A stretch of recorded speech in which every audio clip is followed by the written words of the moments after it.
Alumni pada kesempatan pagi hari ini. Di sharing session alumni pada pagi hari ini, kita bersama akan membahas perihal pengalaman berkuliah di Fakultas Farmasi Institut Ilmu Kesehatan Baktiwiyata Kediri. Berbicara soal pengalaman berkuliah sendiri, tentu setiap mahasiswa mengharapkan mendapat pembelajaran sesuai dengan porsi dan ukuran mengenai hak dan kewajibannya sebagai seorang mahasiswa. Mahasiswa zaman sekarang dituntut tidak hanya unggul dalam prestasi akademik saja, namun nilai IPK bukan satu-satunya penunjang utama dalam dunia perkuliahan. Bagaimana seseorang bersikap, berpenampilan, berinteraksi, dan menjalin komunikasi di dunia organisasi dengan sesama mahasiswa atau dosen merupakan indeks-indeks pendukung yang harus dimiliki oleh setiap mahasiswa, terutama mahasiswa Fakultas Farmasi. Setiap mahasiswa tentunya ingin memiliki jejak kehidupan dalam dunia perkuliahan yang baik dan mengesankan. Namun, realitanya tak semua mahasiswa memahami konteks menjadi seorang mahasiswa yang berkualitas, berintegritas, dan memiliki segudang potensi. Dari permasalahan tersebut, muncullah banyak pertanyaan bagaimana gambaran menjadi seorang mahasiswa yang berkualitas, berintegritas, memiliki segudang potensi dan pengalaman mengenai dunia perkuliahan dan berorganisasi. Lalu, tips-tips apa saja yang bisa mahasiswa Fakultas Farmasi lakukan agar menjadi seorang mahasiswa yang berkualitas baik di bidang soft skill dan hard skill? Itu semua akan dikulik oleh narasumber kita pada pagi hari ini yang akan berbagi mengenai segudang pengalamannya di dunia perkuliahan untuk menjadi mahasiswa yang diinginkan sebuah institusi. Ya, beliau adalah salah satu mahasiswa yang berprestasi yang pernah menjabat sebagai Gubernur Badan Eksekutif Mahasiswa Fakultas Farmasi. Beliau juga merupakan seseorang yang cantik dan menawan dengan banyaknya prestasi di bidang akademik dan non-akademik. Baiklah, langsung saja kita sambut pemateri kita yang pertama pada sharing session alumni pada acara Intellectual Pharmacon 2.0, yaitu Kak Elfrida Hasna S. Farm. Apa kabar Kak Elfrida? Baik, apa kabar? Apakah suara saya bisa didengar? Iya, sudah, Kak. Sedang beraktivitas apa ini, bisa Kak? didengar, Kak. Iya, mohon maaf ya. Ini kebetulan lagi ada acara di luar, jadi mohon maaf semisal berisik ada lalu lalang kendaraan. Mohon maaf ya sebelumnya. Iya, Kak, nggak apa-apa. Yang penting acara sharing session pada pagi hari ini bisa berjalan lancar dan ilmu-ilmu yang nanti Kakak sampaikan bisa kita ambil gitu. Baiklah, para peserta Alpha 2.0 sekalian, pemateri kita sudah hadir dan di sesi pertama pemateri akan melakukan sharing session dengan memaparkan materinya. Kemudian di sesi kedua akan ada sesi diskusi dengan moderator disusul dengan sesi tanya jawab dengan peserta Alpha 2.0. Baiklah, langsung saja dipersilakan untuk Kak Elfrida Hasna untuk menyampaikan materinya. Silakan, Kak. Baik, terima kasih atas waktunya. Pertama-tama saya mau ucapkan terima kasih dan yang terhormat untuk Gubernur BEM Fakultas Farmasi beserta staf Kabinet Cakra Arkana dan seluruh peserta Alpha 2.0. Terima kasih banyak atas kesempatan dan waktunya yang sudah diberikan. Terima kasih atas undangannya. Oke, selamat pagi. Assalamualaikum warahmatullahi wabarakatuh. Salam Om Swastiastu, Namo Buddhaya, salam kebajikan. Sebenarnya bingung ini mau sharing tentang apa, karena kalau mau disebut alumni, aku juga baru wisuda 1 minggu yang lalu, jadi belum banyak tentang pengalaman juga. Kalau mau bercerita tentang pengalaman perkuliahan dan organisasi selama dulu di Fakultas Farmasi, ya mungkin ada beberapa yang bisa disampaikan. Ya semoga itu dapat diambil manfaatnya dan bisa dijadikan pengalaman juga ke depannya. Ketika aku baca rename-nya mahasiswanya, ini lucu-lucu ya. Ini ada sirup, pasta, solution. Ini semuanya sediaan semi solida. Ya, benar ya? Iya, benar, Kak. Pertama-tama perkenalkan, mungkin udah diperkenalkan juga tadi, aku Elfrida Hasna. Aku angkatan 2017 dari Fakultas Farmasi, program studi S1 Farmasi. Oke, selanjutnya selamat datang untuk seluruh peserta dan mahasiswa baru angkatan 2021, selamat bergabung di IIK Bakta, IIK Bakti-Wiata. Semoga kedepannya dunia perkuliahan kalian dapat memberikan banyak pelajaran, manfaat, dan juga banyak pengalaman yang dapat diambil di perkuliahan selama di IIK nanti ke depannya. Oke, untuk terkait perkuliahan, sebelum kita membahas tentang perkuliahan, tentunya kita harus tahu tentang siapa saja sih beliau-beliau yang ada di IIK, mulai jajaran rektorat, dekana, dan prodi. Mungkin beberapa sudah ada yang tahu, tapi ini perlu diingat dan perlu diketahui juga, karena kedepannya kalian juga akan berhubungan dengan beliau-beliau ini. Dan beliau-beliau inilah yang akan membantu kalian nanti untuk selama jenjang perkuliahan hingga masa studi kalian selesai. Mungkin aku mau kasih sedikit informasi untuk di jajaran rektorat yang perlu diingat. Tentu Bapak Rektor ada Profesor Apoteker Dr. Muhammad Zainuddin, lalu ada Direktur Akademik Ibu Apoteker Ninis Bugati, MSI. Lalu untuk jajaran dekanat tentu harus tahu ya, dekan Fakultas Farmasi siapa. Di dekan Fakultas Farmasi ada Ibu Apoteker Evi Kurniawati, Magister Farmasi. Lalu untuk jajaran kepala program studi, untuk kepala program studi S1 Farmasi ada Ibu Apoteker Krisna Karisma Pertiwi, Magister Sains. Untuk kepala program studi D3 Farmasi ada Ibu Apoteker Ida Kristianingsih, Magister Farmasi. Untuk kepala program studi D3 Anak Farma ada Bapak Sony Andika, Magister Farmasi. Nah, selain dari Kaprodi, Dekana, dan Rektorat, kita juga harus tahu siapa saja sih admin di Fakultas Farmasi, karena admin ini ngebantu kalian banget selama perkuliahan, entah itu nanti urusan surat menyurat, input nilai, KHS, KRS, dan sebagainya.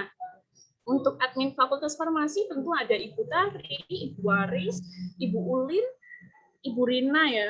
Mungkin kalian masih kuliah online, jadi belum terlalu mengenal beliau-beliau. Namun, walaupun kuliah online, kedepannya pasti kalian membutuhkan beliau juga. Nah, selanjutnya tentang perkuliahan di dunia kampus, khususnya di Fakultas Farmasi. Aku yakin dari kalian semua ini niat awalnya nggak ke farmasi kan ya. Maksudnya masuk IIK, masuk farmasi itu bukan keinginan kalian. Mungkin ada beberapa dari kalian yang memang mengikuti arahan dari orang tua, keluarga, dan sebagainya. Iya kan, nggak mungkin ada yang memang niatnya pengen di Fakultas Farmasi, tapi nggak semuanya juga seperti itu kan. Soalnya aku pribadi juga dulu waktu masuk Fakultas Farmasi bukan karena keinginanku, apalagi di IK itu nggak ada pandangan sekali kenapa kok masuk IK, kenapa aku di farmasi. Di IK itu tuh benar-benar nggak ada niat atau gambaran mau ke arah sini, tapi berhubung emang kehendak orang tua harus ke farmasi, mau nggak mau harus dijalani, dan akhirnya alhamdulillah bisa lulus tepat waktu masa studi 4 tahun. Buat kalian semua yang mungkin niat awalnya nggak mau ke farmasi atau nggak mau ke IK, nggak apa-apa, dijalani aja, diterima aja. Farmasi itu gampang-gampang susah kalau dibilang ya. Kalau dibilang gampang enggak juga, kalau dibilang susah juga enggak. Karena ketika kita udah masuk Fakultas Farmasi, mau nggak mau harus tanggung jawab sama yang apa udah kita pilih dan kita jalani, walaupun itu mungkin kehendak dari orang tua. Karena kita juga harus tahu masuk di Fakultas Farmasi, khususnya di IIK, itu nggak dengan biaya yang sedikit, itu dengan biaya yang cukup banyak lah untuk masuk ke Fakultas Farmasi. Kalau bercerita tentang pengalaman, aku sendiri juga nggak punya basic sama sekali di dunia farmasi. Aku dulu juga bukan dari alumni SMK Farmasi atau SMK Kesehatan. Bahkan aku juga bukan alumni dari SMA IPA. Jujur saja, aku emang asalnya dari SMA jurusannya IPS. Dan aneh aja bisa bertahan di farmasi sampai masa studi selesai. Bahkan pun berkecimpung di dunia organisasi juga. Jadi buat kalian-kalian yang mungkin sekarang masih minder atau masih takut dengan Fakultas Farmasi atau masih belum punya gambaran tentang Fakultas Farmasi, nggak apa-apa, tenang aja. Kita mulai restart dari awal lagi. Semuanya ketika udah masuk Fakultas Farmasi, semuanya sama dari awal. Baik itu lulusan dari SMK Farmasi, SMK Kesehatan, atau dengan latar belakang lain, itu udah kita belajar bareng-bareng dari awal. Di sini terdiri dari 3 prodi ya, dari S1 Farmasi, D3 Farmasi, sama D3 Anafarma, Analisis Farmasi Makanan. Mungkin aku lebih sharingnya ke S1 Farmasinya ya, karena aku dari S1 Farmasi. Tipsnya untuk di Fakultas Farmasi, kalian tuh harus benar-benar rajin, benar-benar tekun, dan harus kuat mental dan fisiknya juga, karena kalau kalian enggak mindset dari awal buat kuat, buat enjoy, buat nyaman, itu pasti susah dijalani ke belakangnya. Kalau di Fakultas Farmasi pasti dibagi setiap kelas kan nanti. Nah, setiap kelas itu ada yang namanya komting, ada yang namanya penanggung jawab mata kuliah. Nah, si komting ini nanti tugasnya untuk mengarahkan semua mahasiswa farmasi jadi jembatan antara mahasiswa dan dekanat dan kaprodi untuk segala urusan administrasi ataupun urusan perkuliahan. Untuk penanggung jawab mata kuliah sendiri nanti beliau-beliau orang-orang ini yang akan menjadi penanggung jawab dari setiap mata kuliah. Nah, di setiap mata kuliah kan ada dosennya masing-masing. Pasti dari mahasiswanya nanti ada yang jadi penanggung jawab mata kuliah, terkait menghubungi beliau dosennya untuk jam dan waktu perkuliahan, tugas, dan sebagainya. Mungkin udah ada yang tahu ya dari kalian. Walaupun kuliahnya masih online, nggak apa-apa. Justru masih kuliah online ini kesempatan buat kalian untuk mengembangkan diri lebih banyak. Karena kalau udah masuk kuliah offline, itu nggak seperti bayangan kalian. Kalau udah masuk kuliah offline, itu tuh kita benar-benar nggak ada waktu atau kurang waktu buat istirahat. Itu pasti jadwalnya padat. Biasanya kalau dulu di angkatanku jadwal padat itu ada di semester genap. Semester genap itu biasanya 24 SKS. Kalau semester ganjil itu cuma 20 sampai 22 SKS. Nah, seperti itu. Untuk tips-tips gimana sih caranya membagi waktu ketika perkuliahan di Fakultas Farmasi? Kalau aku sendiri ya, jadi ketika perkuliahan, kalian benar-benar catat apa yang disampaikan dosen. Jadi si dosen ini nanti menyampaikan materi apa, kalian catat pokok-pokok materinya, nggak harus semuanya. Yang menurut kalian itu penting, silakan kalian catat. Setelah itu nanti ketika ada waktu luang atau waktu istirahat atau malam harinya ketika perkuliahan sudah selesai bisa direview lagi itu materinya.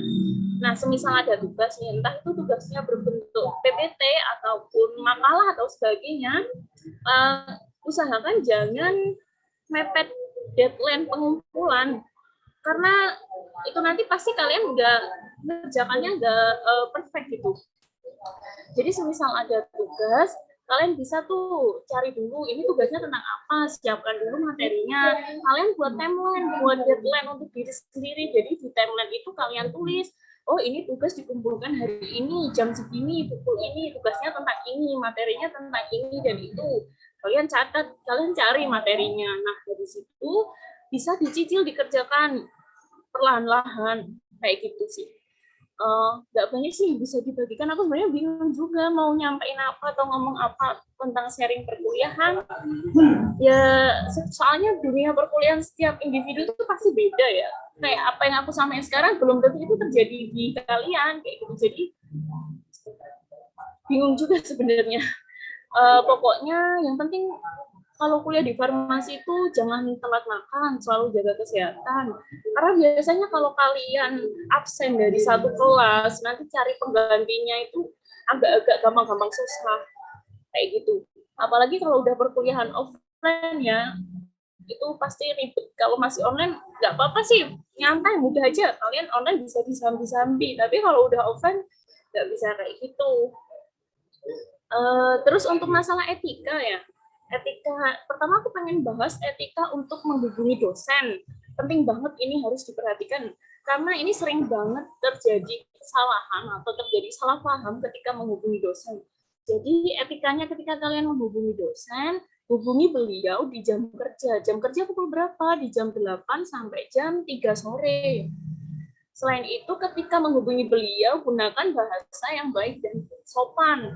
Semisal kalian mau menghubungi beliau untuk mengingatkan mata kuliah bahwa beliau ada jam di jam ini di kelas ini, pertama kalian harus salam dulu. Assalamualaikum atau selamat pagi.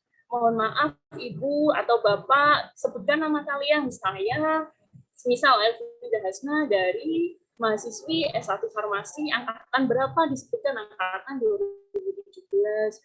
Terus kalian sebutkan maksud kalian apa. Jadi sebelumnya mohon maaf Bapak Ibu mau mengingatkan bahwasannya nanti pukul berapa di ruangan ini atau pukul ini di ruang Zoom Bapak ada materi menyampaikan perkuliahan. Nah, setelah sebutkan maksud kalian, setelah kalian sebutkan maksud kalian, jangan lupa ucapkan terima kasih dan mohon maaf. Itu etika paling dasar untuk menghubungi dosen. Pokoknya jangan sampai salah, karena nggak semua dosen itu bisa paham maksud kalian. Jadi nggak semua dosen juga bisa santai atau bisa mengerti apa maksud kalian. Jadi benar-benar harus diperhatikan. Terus jangan sampai telepon dosen atau spam chat ke dosen. Boleh telepon semisal dari beliau itu sudah mengizinkan. Semisal beliau dari awal sudah menginfokan bahwasanya semisal beliau susah dihubungi atau beliau nggak respon. Semisal beliau menyuruh telepon baru boleh telepon. Tapi semisal nggak pernah ada peringatan atau pemberitahuan dari awal, ya jangan ditelepon. Terus jangan di spam, jangan ketika udah nggak dibalas kalian spam chat lagi, jangan ya, karena beliau dosen itu juga punya kesibukan, juga mempunyai pekerjaan, juga mempunyai kegiatan yang kita juga nggak tahu. Jadi kita sebagai mahasiswa harus sabar dan menunggu.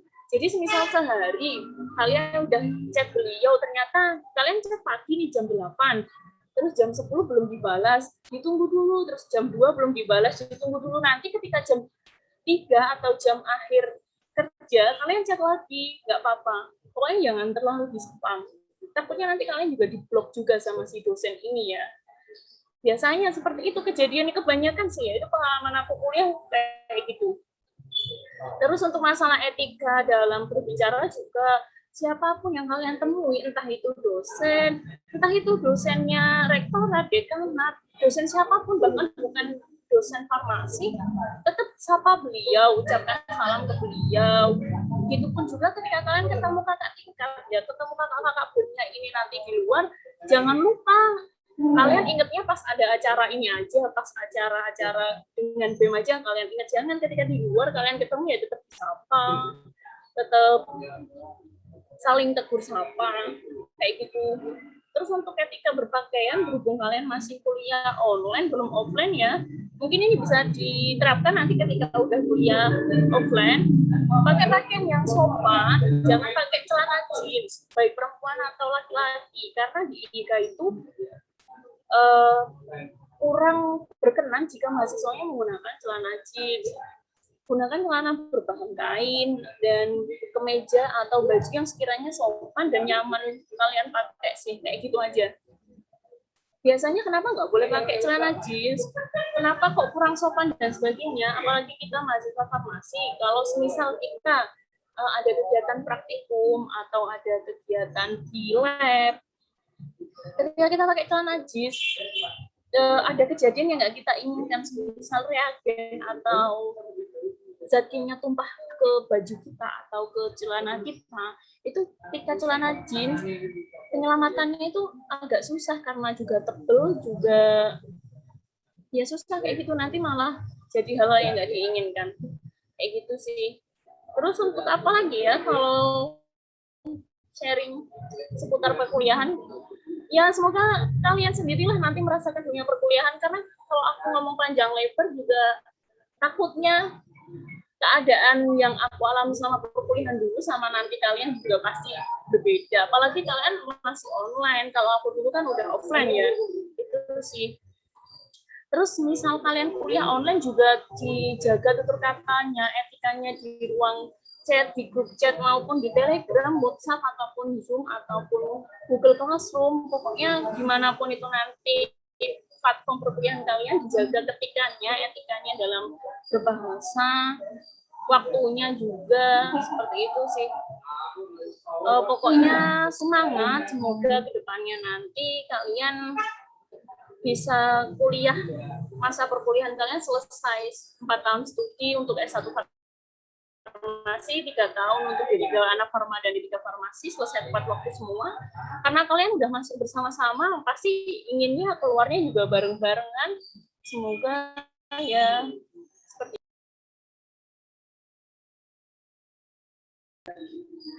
Oh ya maaf, ke unmute. Mungkin gambaran dunia perkuliahannya seperti itu. Bingung juga aku mau disampaikan apa lagi gitu. Pokoknya perhatikan apapun yang disampaikan dosen, dicatat baik-baik, direview lagi materinya. Semisal kalian jenuh sama dunia perkuliahan, boleh dong kalian kasih self reward ke kalian. Self reward itu bisa berupa kalian, kalau kalian suka jalan-jalan, boleh sesekali jalan-jalan. Kalau kalian suka nonton anime, film atau drama, boleh. Jangan terlalu dipaksakan juga. Senyamannya kalian, pokoknya buat diri kalian senyaman mungkin berada di fakultas farmasi ya, khususnya di IKA. Karena kalau kalian aja udah nggak nyaman, itu pasti susah buat jalan ke depannya. Aku dulu juga nggak tahu sama sekali apa itu farmasi, bingung juga ini gimana kuliahnya, ya ampun kok susah banget dan sebagainya. Dulu sempat waktu di semester 2, aku tuh udah sempat mau berhenti, mau pindah jurusan aja, bahkan mau keluar dari IKA aja udah nggak tahan. Tapi ingat lagi bahwasanya orang tua itu udah berkorban banyak masuk di IKA itu bukan dengan uang yang sedikit, tentu banyak banget kan. Dari itu sih mulai kayak ya udah mau nggak mau harus bisa, mau nggak mau harus mau kayak gitu. Itu untuk seputar dunia perkuliahan. Kalau dunia organisasi aku juga nggak nyangka dulu kenapa bisa ikut organisasi. Jujur ya, aku nggak ada pengalaman organisasi sama sekali sebelumnya. Dulu di SMA juga nggak ikut organisasi. Waktu di SMP aja ikut. Terus masuk IIK itu karena kalau dulu mindset itu mungkin aku di bidang akademik itu nggak terlalu menonjol, nggak punya apa yang bisa dibanggakan. Akhirnya pengen cari pengalaman lewat bidang non akademik dan ikut organisasi. Akhirnya daftar di Badan Eksekutif Mahasiswa Fakultas Farmasi. Alhamdulillah, pokoknya ikut organisasi itu kalian bakalan banyak dapat benefit, dapat privilege, dapat keuntungan, dapat manfaat banyak banget. Selain kalian itu nanti bisa nambah relasi, koneksi, kalian itu juga punya pengalaman di bidang non akademik, pengalaman public speaking, pengalaman kayak gini, sharing dan sebagainya banyak banget. Selain itu ketika kalian udah kenal orang-orang di organisasi, kakak tingkat, bisa banget itu kakak tingkat bantuin kalian, tanya apapun tentang dunia perkuliahan yang kalian nggak tahu. Bisa tanya ke kakak tingkatnya, kakak BEM-nya, tanya laporan, tanya apapun tentang perkuliahan, kalian bisa sharing. Kalian ada rumah kedua di kampus. Itulah enaknya berorganisasi. Ya ada suka dukanya juga. Kalau organisasi udah pasti konsekuensinya kalian harus pinter-pinter bagi waktu, pinter-pinter cari timing yang tepat antara perkuliahan dan organisasi. Kalau aku dulu ketika ada tugas numpuk atau tugas banyak tapi diimbangi dengan kita di organisasi ada rapat, ada kegiatan dan sebagainya, itu bisa tugasnya itu dikerjakan sambil dibawa rapat, atau tugasnya dikerjakan itu setelah nanti rapat atau sebelum rapat. Pokoknya pinter-pinter cari waktu aja, kalian longgarnya kapan, ada waktunya kapan, dicicil ngerjakan tugasnya, dicicil ngerjakan laporannya. Kayak gitu sih. Mungkin itu aja ya, kayak kalau ngomong terlalu panjang nanti juga kalian jenuh. Udah mungkin sampai situ aja, silakan.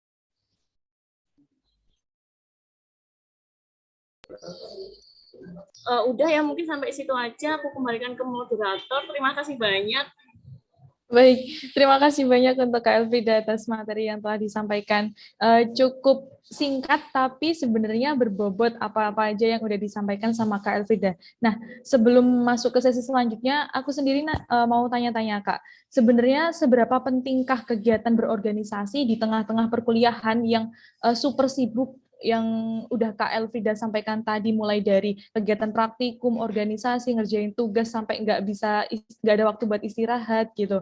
Dan juga tips dan trik seperti apa saja yang bisa Kak Elfrida bagi ke kita mahasiswa Fakultas Farmasi, terutama yang angkatan 2021 yang masih fresh, masih belum tahu dunia Fakultas Farmasi itu kayak gimana, sama dunia perkuliahan offline itu kayak gimana, sama dunia-dunia organisasi itu kayak gimana. Silakan Kak Frida. Baik, terima kasih untuk moderatornya, Kak Faresa. Sebenarnya kalau pertanyaan seberapa pentingnya berorganisasi, kalau bagi aku pribadi penting banget.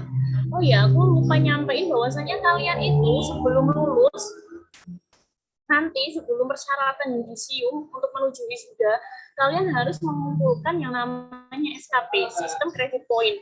Itu untuk kelulusan kalian, salah satu syarat kelulusan. Nah, sistem credit point ini didapat dari poin-poin non-akademik. Kalau angkatanku dulu 100 poin ya, aku wajib mengumpulkan 100 poin untuk bisa persyaratan yudisium. Nah, 100 poin ini didapat dari kegiatan non-akademik.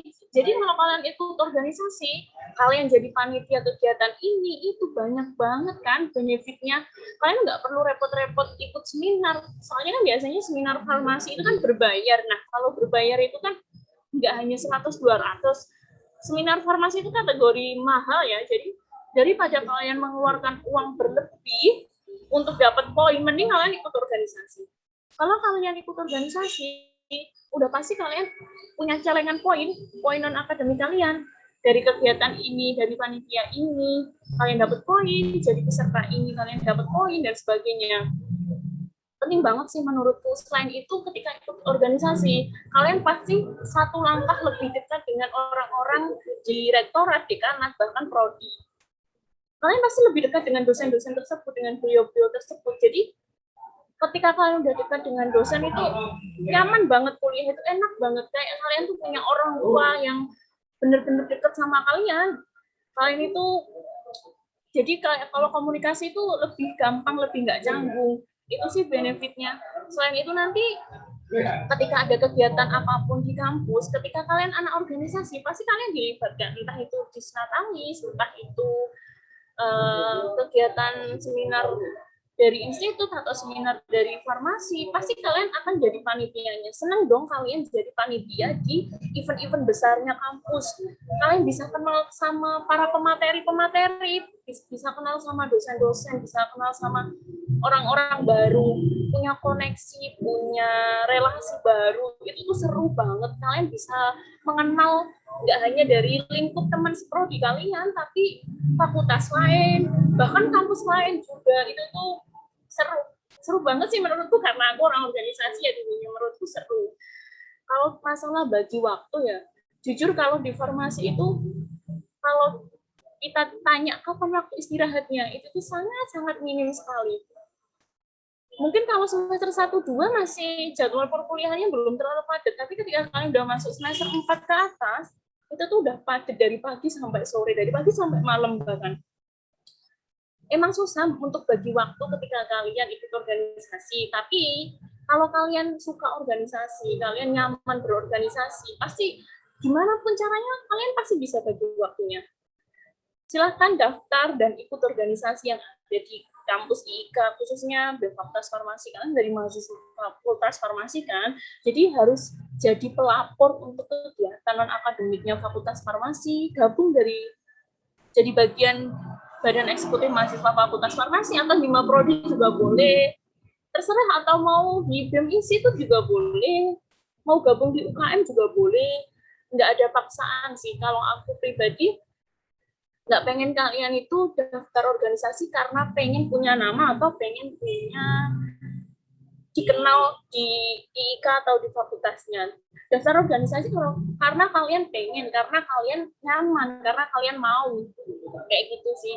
Jangan jadikan organisasi itu sebagai tempat kalian untuk meningkatkan popularitas, jangan. Jadikan organisasi sebagai rumah kedua, sebagai keluarga, sebagai teman, sebagai tempat sharing kalian. Pokoknya kalian nyaman, kalian suka berorganisasi, silahkan gabung.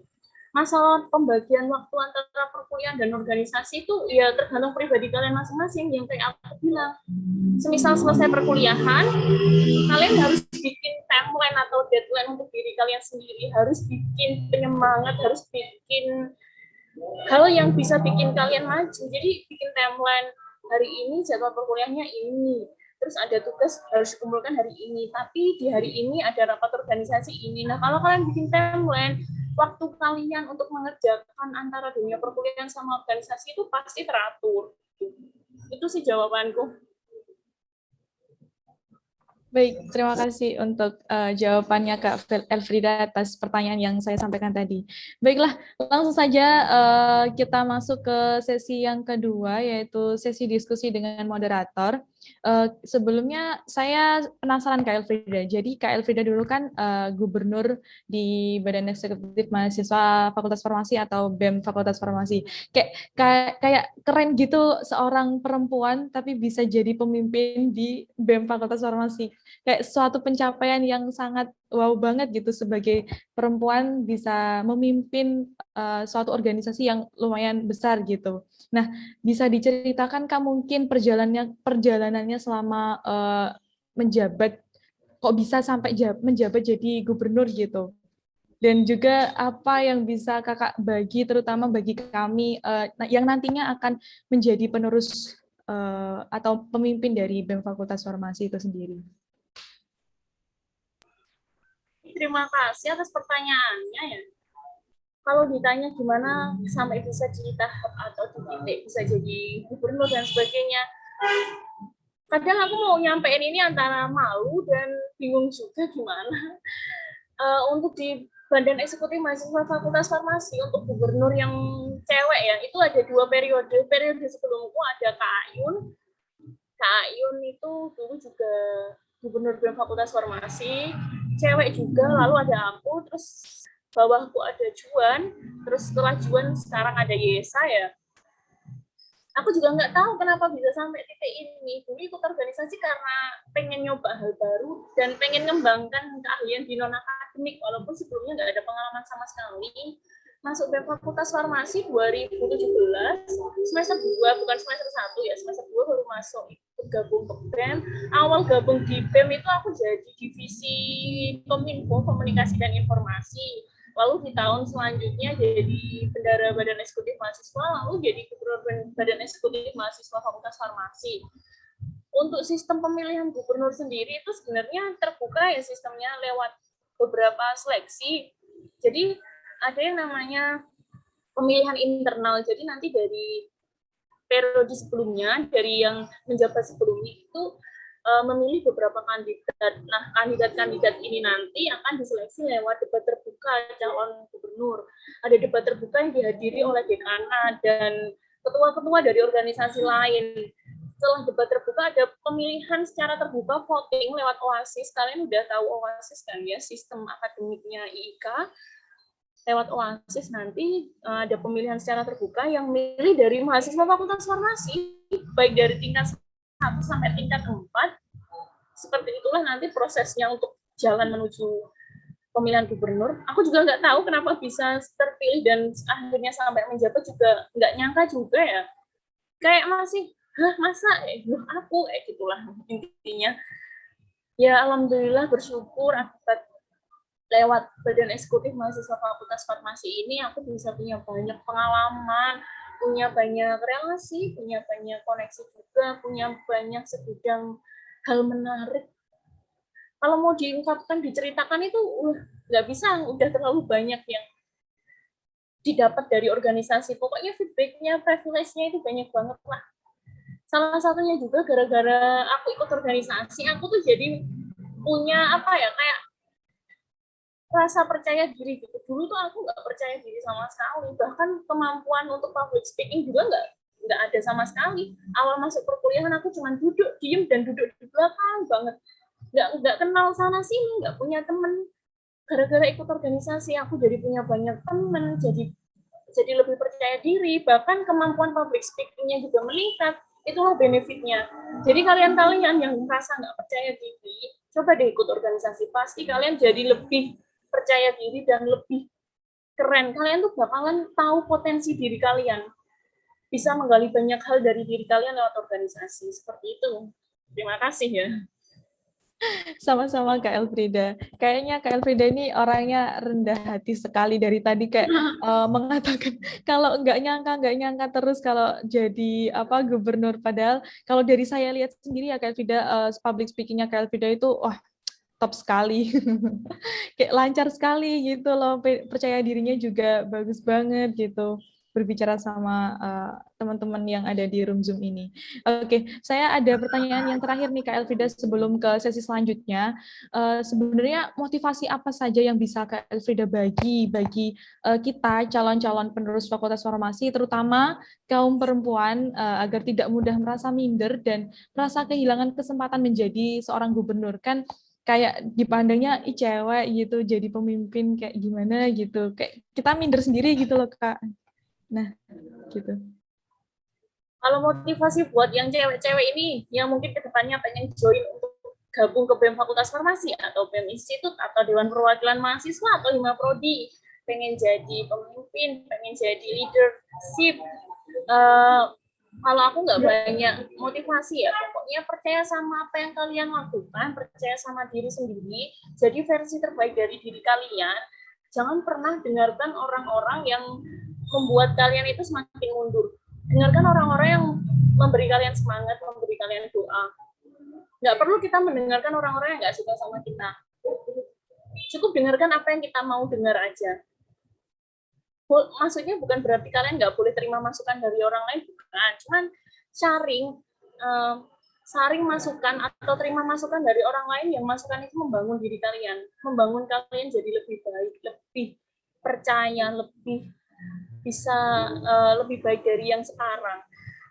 Jangan terlalu dipikirkan orang-orang di luar sana yang mungkin nggak membantu kalian, karena yang membantu kalian itu ya cuma diri kalian sendiri. Kalian ada di sampai tahap sekarang atau tahap kedepannya itu ya karena diri kalian sendiri, bukan karena orang lain. Pokoknya percaya sama diri sendiri, lakukan versi terbaik dari diri kalian setiap melakukan apapun, baik perkuliahan, organisasi, atau hal apapun. Jangan lupa tetap semangat, jangan lupa tetap berdoa dan usaha. Kalau usaha aja tanpa doa juga percuma, kalau doa aja nggak usaha itu juga sama aja. Itu sih menurutku. Untuk cewek-cewek jangan minder, bukan berarti kita cewek itu nggak bisa jadi pemimpin, nggak bisa jadi orang yang dibanggakan, nggak sama aja. Apa jenis kelamin itu nggak membedakan setara kita atau gimananya kita di kehidupan nyata, itu enggak. Pokoknya ya gitu, orang itu pasti tahu kalau kalian udah usaha, udah doa, udah ngelakuin versi terbaik dari kalian. Masalah penilaian dan sebagainya serahkan sama yang di atas dan serahkan sama nanti jawabannya ke depan gimana.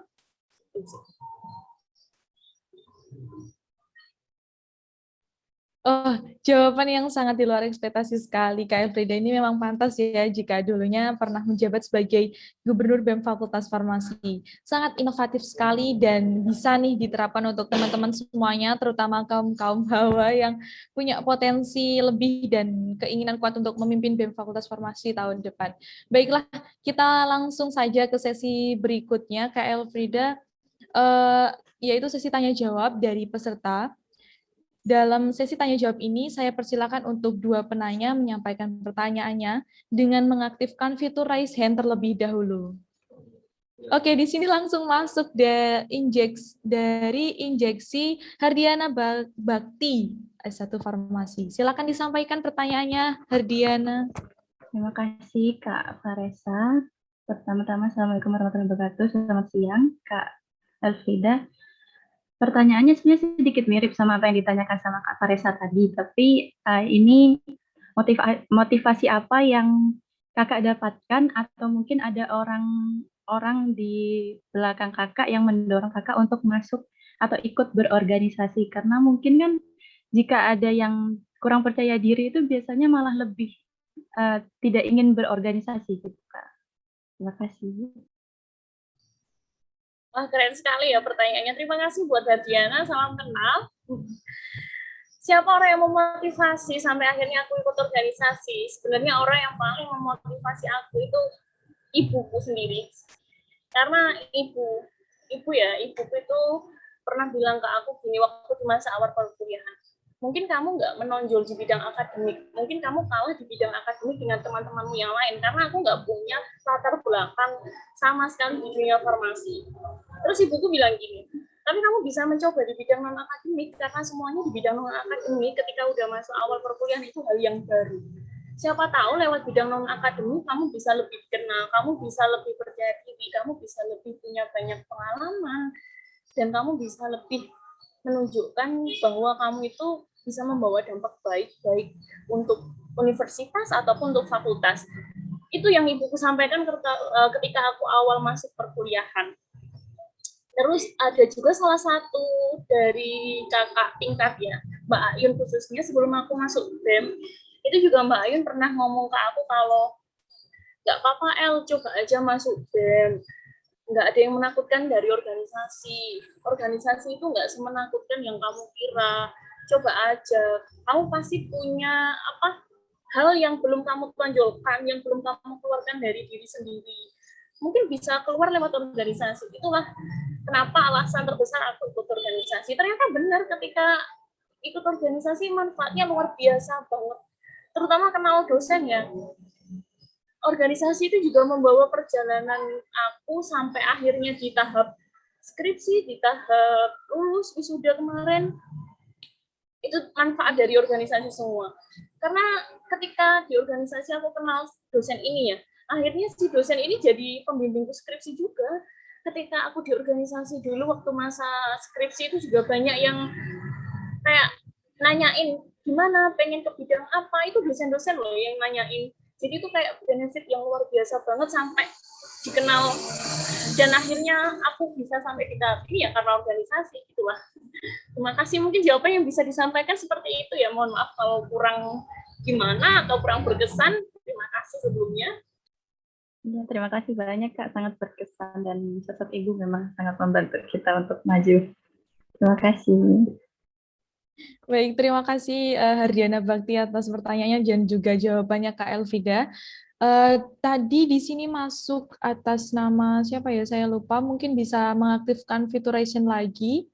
Yang tadi mengaktifkan Fituration untuk menyampaikan pertanyaannya.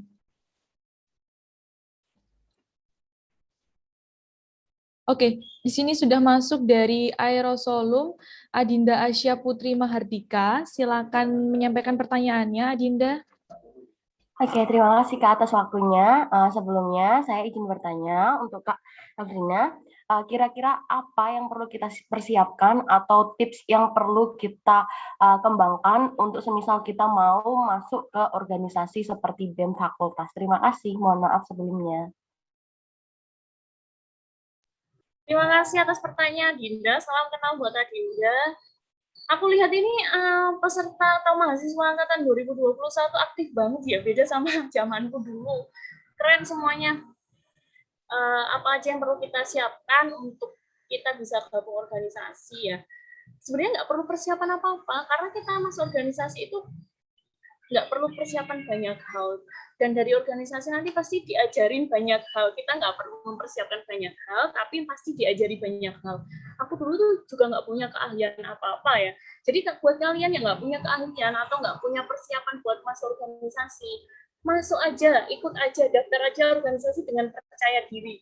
Karena dengan organisasi nanti pasti kalian menemukan hal baru yang belum kalian temukan selama ini di kehidupan kalian, di pribadinya kalian. Nggak perlu persiapan apa-apa sih menurutku.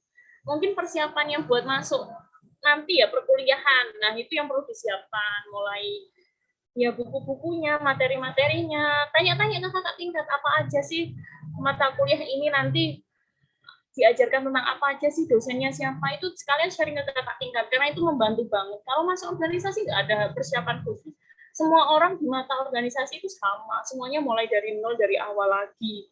Nggak ada yang dibanggakan, nggak ada yang, bukan berarti ya kalau kalian, misal nih kalian SMA dulu ketua OSIS, terus kalian waktu di IKA itu belum apa-apa udah terkenal, belum apa-apa udah sering muncul di berbagai eventnya IKA gitu. Bukan berarti kalian nanti ketika daftar organisasi bisa jadi yang terbaik atau yang dipilih, enggak. Dulu itu ketika aku daftar organisasi ada yang dia dari mantan ketua OSIS waktu SMA, tapi juga bisa nggak keterima juga. Jadi semuanya itu tergantung pribadi kalian sih. Nggak perlu persiapkan apa-apa, bukan berarti yang udah jadi terbaik itu bakal bisa diterima, enggak. Tenang aja, semuanya mulai dari awal, nggak ada saing-saingan, nggak ada. Selamat mendaftar, ditunggu di Badan Eksekutif Mahasiswa Fakultas Farmasi ya, Dinda. Baik Kak, terima kasih banyak. Baik, terima kasih atas pertanyaannya Adinda dan juga jawabannya dari Kak Elfrida. Mungkin bisa saya tambah satu kali lagi ya untuk penanyanya. Silakan untuk yang mau bertanya-tanya seputar organisasi dan juga perkuliahan untuk mengaktifkan fitur Raise Hand terlebih dahulu.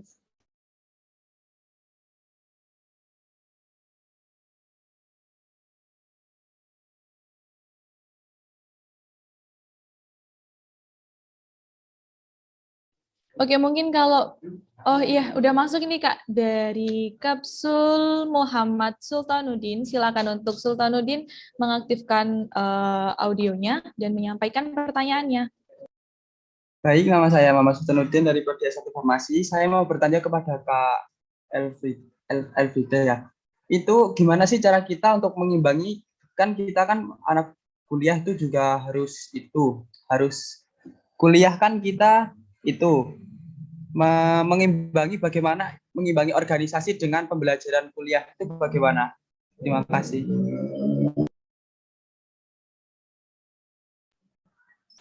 Oke, terima kasih pertanyaannya buat Sultan. Salam kenal buat Sultan. Gimana cara mengimbangi antara perkuliahan dan organisasi? Kalau aku pribadi ya, mengimbangi gimana cara perkuliahan dan organisasi, nggak mungkin ya, misal kita mau jadi yang terbaik di bidang akademik di perkuliahan, tapi kita juga mau jadi yang terbaik di non-akademik, itu nggak mungkin bisa beriringan ya. Kalau aku, ya kayak yang aku sampaikan sebelumnya, kita bikin timeline, bikin deadline untuk diri kita sendiri. Jadi kita harus benar-benar mempersiapkan jadwal apa aja yang kita dapat. Kita catat dulu jadwal perkuliahan kita apa aja, hari Senin sampai Sabtu, di jam berapa kita catat semuanya. Nah, terus kita juga catat jadwal-jadwal kita di organisasi. Misal, di hari Rabu ada rapat, kita catat di hari Rabu, rapatnya jam segini. Tapi aku punya tugas nih, misal tugasku dikumpulkan juga di hari Rabu. Kan deadline-nya berbarengan itu, antara rapat organisasi sama pengumpulan tugas. Sedangkan kalian juga belum mengerjakan tugas. Misal tugas itu dikasih hari Senin. Jadi ketika kalian hari Senin dikasih tugas, langsung kalian cari tahu itu tugasnya tentang apa, materinya apa saja, disiapkan dulu materi-materinya. Kalian kerjakan tugas itu ketika waktu kalian luang atau ada jam jeda perkuliahan. Biasanya jam jeda itu kan di isoma. Boleh kalian cicil sambil mengerjakan, sambil makan.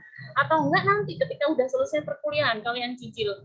Nah, semisal ternyata dari deadline hari Senin sampai Rabu, kalian juga nggak ada waktu longgar buat ngerjakan tugas, tapi kalian udah berbarengan sama rapat di hari Rabu, dan pengumpulannya di hari Rabu, itu tuh boleh kok dikerjakan sambil rapat. Kalian rapat bawa tugas itu boleh, bawa laporan buat dikerjakan boleh, atau enggak izin ke organisasi, mungkin telat hadirin rapat karena harus mengumpulkan deadline-nya, atau enggak tetap ikut rapat, nanti dikerjakan sambil rapat. Tapi kalau aku pribadi nggak pernah ya sampai nggak mengerjakan tugas dan nggak ngumpulkan hanya gara-gara organisasi, nggak pernah. Gitu pun juga aku ninggalkan organisasi, nggak ikut rapat karena ngerjakan tugas juga jarang banget ya.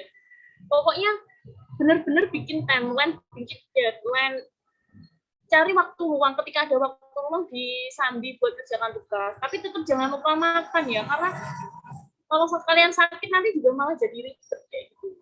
Kalau aku pribadi kayak gitu, bisa dipahami nggak? Bisa Kak. Bisa dipahami. Mohon maaf ya kalau belibet, aku ada yang belibet ngomongnya. Terima kasih buat Sultan. Baik, terima kasih untuk Sultan dan juga Kak Elfrida atas pertanyaan dan juga jawabannya. Saya rasa sesi tanya jawab dengan peserta cukup, dan baiklah, selesai sudah sharing session dengan pemateri kita yang pertama. Terima kasih saya ucapkan untuk Kak Elfrida, semoga semakin sukses dan dalam meraih apa-apa saja yang sedang diperjuangkan, dan sering-sering melakukan sharing dengan kami. Sampai jumpa di lain kesempatan, Kak. Baik, sekali lagi terima kasih banyak buat Badan Eksekutif Mahasiswa Farmasi dan seluruh peserta ALPAT. Terima kasih banyak atas undangan dan kesempatannya bisa sharing dengan kalian, bisa kenal dengan kalian walaupun harus secara virtual, kita belum bisa ketemu langsung. Semoga di kesempatan mendatang bisa ketemu langsung dan bisa sharing banyak hal.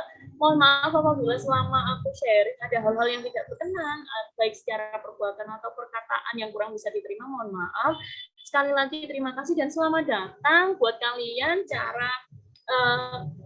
ya ampun sampai selamat datang buat kalian di Institut Ilmu Kesehatan Faktiviata. Selamat bergabung di Fakultas Farmasi. Semoga kedepannya kehidupan perkuliahan kalian lancar, sehat selalu. Begitupun juga dengan Badan Eksekutif Mahasiswa Fakultas Farmasi. Semoga kedepannya Badan Eksekutif Mahasiswa Fakultas Farmasi lebih sukses, lebih jaya, lebih maju, dan lebih bisa luar biasa. Terima kasih atas kesempatannya. Sekian, saya undur diri. Wassalamualaikum warahmatullahi wabarakatuh. Waalaikumsalam warahmatullahi wabarakatuh. Terima kasih Kak Elfrida. Baiklah, acara saya kembalikan kepada MC.